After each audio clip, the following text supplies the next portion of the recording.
नमो भगवते वासुदेवाय। छठा अध्याय नारद जी के पूर्व चरित्र का शेष भाग। श्री सूत जी कहते हैं, सोनक जी देव ऋषि नारद के जन्म और साधना की बात सुनकर सत्यवती नंदन भगवान श्री व्यास जी उनसे फिर यह प्रश्न करते हैं। श्री व्यास जी ने पूछा, नारद जी, जब आपको ज्ञान उपदेश करने वाले महात्मा गण चले गए तब आपने क्या किया? उस समय तो आपकी अवस्था बहुत छोटी थी। आपकी शेष आयु किस प्रकार व्यतीत हुई और मृत्यु के समय आपने किस विधि से अपने शरीर का परित्याग किया? देवर्षि काल तो सभी वस्तुओं को नष्ट कर देता है, उसने आपकी इस पूर्व कल्प की स्मृति को कैसे नाश नहीं किया?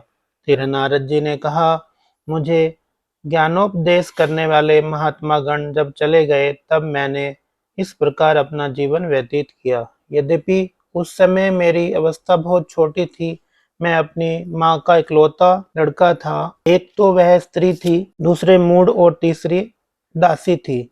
मुझे भी उसके सिवा और कोई सहारा नहीं था। उसने अपने को मेरे स्नेह पास से जकड़ रखा था। वह मेरे योगक्षेम की चिंता तो बहुत करती थी, परंतु पराधीन होने के कारण कुछ कर नहीं पाती थी।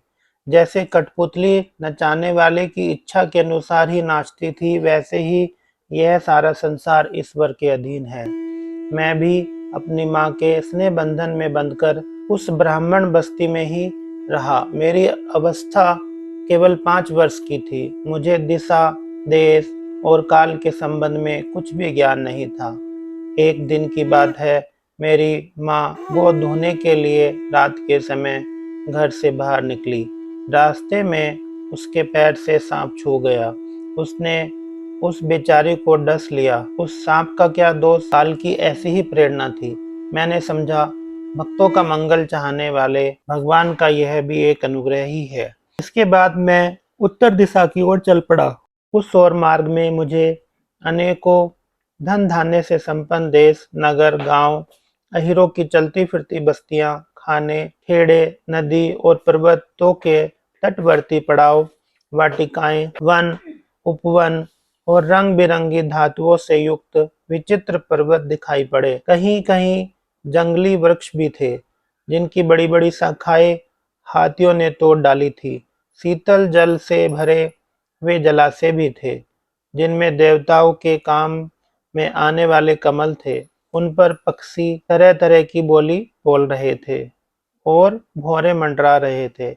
यह सब देखता हुआ मैं आगे बढ़ा। मैं अकेला ही था।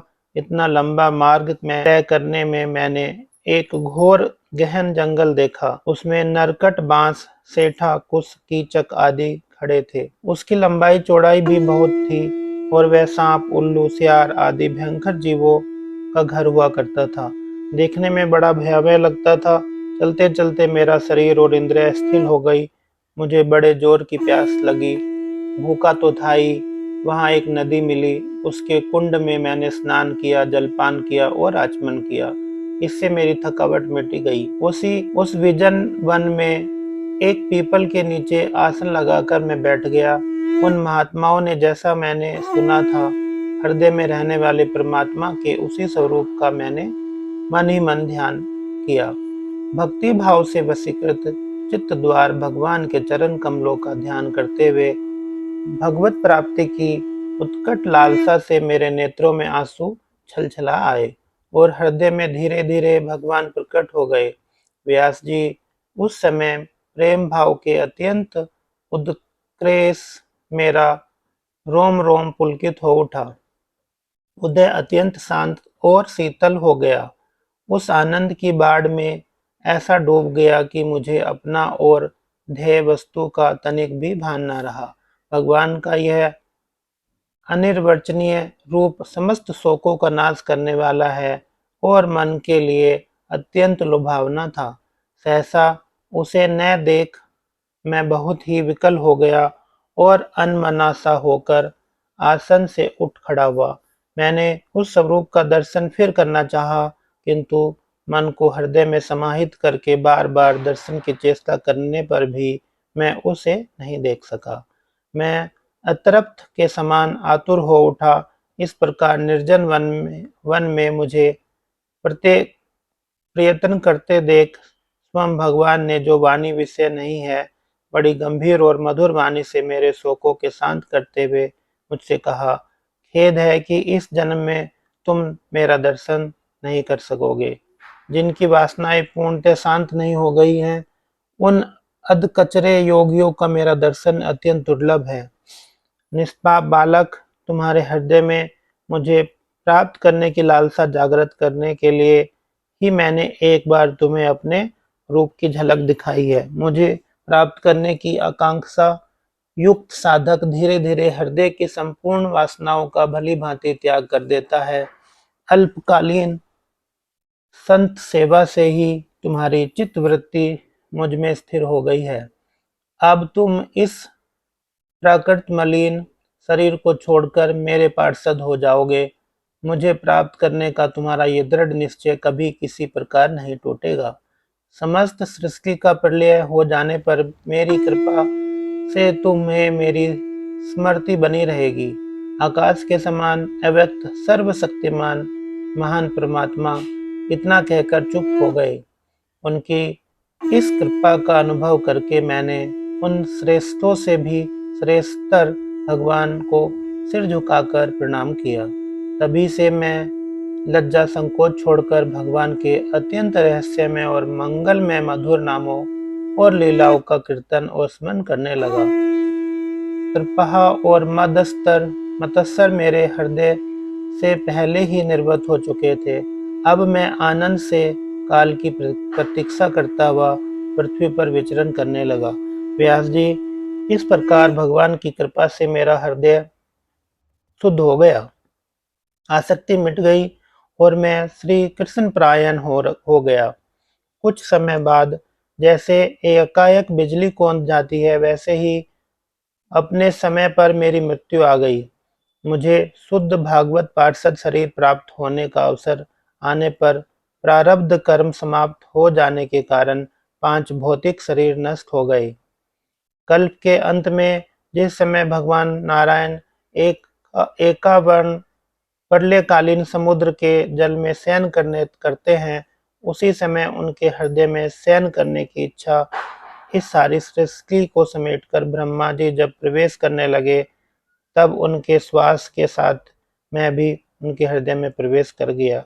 1 सहस्र चतुर्युगी बीत जाने पर जब ब्रह्मा जी जगे और उन्होंने सृष्टि करने की इच्छा की, तब उनकी इंद्रियों से मरीच आदि ऋषियों के साथ मैं भी प्रकट हो गया। तभी से भगवान की कृपा से वैकुंठ आदि में और तीनों लोकों में बाहर भीतर बिना रोक टोक विचरण किया करता हूँ। मेरे जीवन का व्रत भगवत जन अखंड रूप से चलता रहता है। भगवान की दीवी इस स्वर ब्रह्मा से विभूषित वीणा पर तान छेड़कर मैं उनकी लीलाओं का गान करता हुआ सारे संसार में विचरण करता हूँ। जब मैं उनकी लीलाओं का गान करता हूँ, तब वे प्रभु, जिनके चरण कमल समस्त तीर्थों के उद्गम स्थान हैं और जिनका यशो गान मुझे बहुत ही प्रिय लगता है, बुलाए हुए की भांति तुरंत मेरे हृदय में आकर दर्शन दे देते हैं। जिन लोगों का चित्त निरंतर विषय भोगों की कामना से आतुर हो रहा है, उनके लिए भगवान की लीलाओं का कीर्तन संसार सागर से पार जाने का जहाज है। यह मेरे अपने अनुभव हैं। काम और लोभ की चोट से बार बार घायल हुआ हृदय श्री कृष्ण सेवा से जैसे प्रत्यक्ष शांति का अनुभव करता है, यम नियम आदि योग मार्गों से वैसी शांति नहीं मिल सकती है। व्यास जी, आप निष्पाप हैं। आपने मुझसे जो कुछ कहा था वह सब अपने जन्म और साधना का रहस्य तथा आपकी आत्म संतुष्टि का उपाय मैंने बतला दिया है।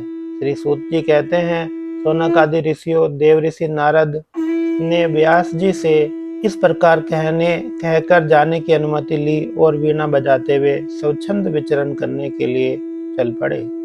आहा, हे देव ऋषि नारद धन्य हैं, क्योंकि ये शंख पानी भगवान की कीर्ति वो अपनी वीणा पर गा गा कर स्वयं तो आनंद प्राप्त करते ही हैं, साथ ही इसे चित्राप्त जगत को भी आनंदित करते रहते हैं। 10वां अध्याय समाप्त। हरे कृष्णा।